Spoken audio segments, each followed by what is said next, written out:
Salam əziz abituriyentlər. Mən Şahinə Akademiyanın coğrafiya müəllimi Lalə müəllimə. Dərsə keçməzdən öncə qısa bir xatırlatma etmək istərdim ki, iyun ayından bizim yeni qruplarımız başlayacaq. Qeydiyyatdan keçmək üçün yuxarıdakı nömrə ilə əlaqə saxlamanız kifayətdir. İndi isə gəlin bir neçə sualın izahını verəcəm bugün, ona baxaq.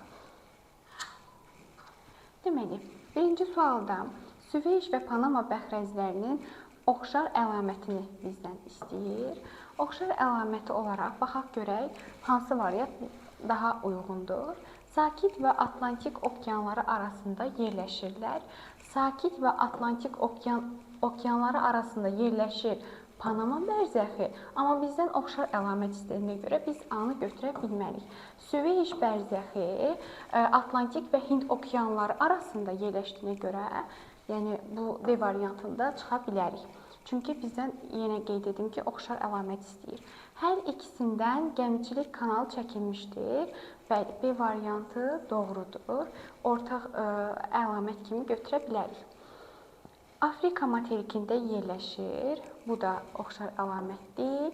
Amerika qitəsində yerləşir. Bu isə Panama bərzəxinə aiddir. C variantı isə Süveyş bərzəxinə aid olduğuna görə bu variantlarda çıxırıq. İndi isə gəlin keçək ikinci suala. Hansı ölkənin Antarktida materikində elmi tədqiqat stansiyası yoxdur? Burada cavab Y variantıdır. İran,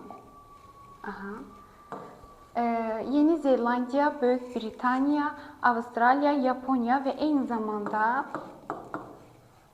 ABŞ, Rusiya və Kanadanı da qeyd etmək olar ki, bu ölkələrin Antarktida materikində elmi tədqiqat stansiyası var, amma İranın yoxdur. Ona görə biz buradan Y-ni silirik. Yəni bu variantlardan əlavə olaraq bu ölkələrdə yadda saxlayın ki, yəni Antarktida materikində elmi tədqiqat stansiyası var, həmin bu qeyd etdiyim ölkələrin. Daha sonra keçək üçüncü suala. Atlantik okeanını digər üç okeandan fərqləndirən xüsusiyyəti bizdən soruşur. Digər üç okeandan, yəni sakit, şimal buzlu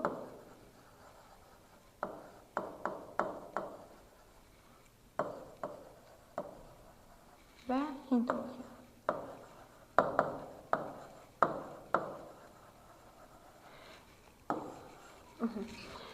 Deməli, bizdən digər bu üç okeandan fərqləndirən xüsusiyyət soruşur. 4 yarım kürədə yerləşir. Bunu götürə bilməliyik, çünki bu sakit okeana aiddir. Greenwich meridianı və ekvator xəttinin hər ikisi ilə kəsişir. Bəli, biz B variantını götürə bilərik. Atlantik okeanı, yəni digər okeanlardan fərqləndirən xüsusiyyət odur ki, Greenwich meridianı və eyni zamanda ekvator xəttinin hər ikisi ilə kəsişir. Litosfer tavalarının uzaqlaşması nəticəsində sahəsi artır. Bu Hind okeanına aiddir. Ona görə götürmürük. Şimal və cənub passat cərəyanlarının hər ikisinə malikdir. Bu sakit okeana aiddir. Ona görə bunu götürmürük. 5 materikin sahillərini yuyur. Bu da sakit okeana aiddir. Ona görə bunu götürmürük. Daha sonra keçək dördüncü suala. Dördüncü sualı izah etməzdən əvvəl bir nüansı diqqətinizə çatdırmaq istəyirəm. Ümumiyyətlə suallara oxuyarkən, yəni testlər işləyərkən diqqət etməli olduğumuz məqam odur ki, yəni bəzi hallarda şagirdlər bu məqamda çaşırlar. Yəni uyğun olan əlamət, uyğun olmayan əlamət, yəni bizdən uyğun olan əlaməti istədiyi halda uyğun olmayan əlaməti kimi götürmə bir hal baş verməsin deyə mütləq şəkildə həmin bu sonda bizdən istədiyi, yəni uyğun olan əlaməti və ya olmayan əlaməti istəyirsə, burada işarə edirik ki, bizim üçün daha rahat olsun. Misal üçün, bizdən Xəzər dənizinə aid olmayan əlaməti istəyir. Doğrudur. Yəni biz variantda daha rahat, hər dəfə təkrar gedib sualı oxumamaq üçün olmayanın altından belə işarə eləyə bilərsiniz karandaşla. İndi isə keçək Xəzər dənizinə aid olmayan əlaməti seçək. Ən uzun sahil xətti Qazaxstana məxsusdur. Bu doğrudur. Ona görə çıxırıq. Çünki dedik ki, bizdən olmayan istəyir. Qədim Tetis okeanının qalığıdır. Bəli, bu da doğrudur. Dənizə daxil olan arktik, mülayim və tropik hava kütlələri suyun temperaturunun, duzluluğunun qeyri-bərabər paylanmasına səbəb olur. Bəli, bu da doğrudur, aid olan əlamətdir. Səviyyəsi sabit deyil və dövrü olaraq dəyişir. Bəli, bu da doğrudur. Y variantına da baxaq son olaraq. Qərb sahili boyunca axınlar cənubdan şimala doğru hərəkət edir. Xeyr, burada qərb sahili boyunca yox.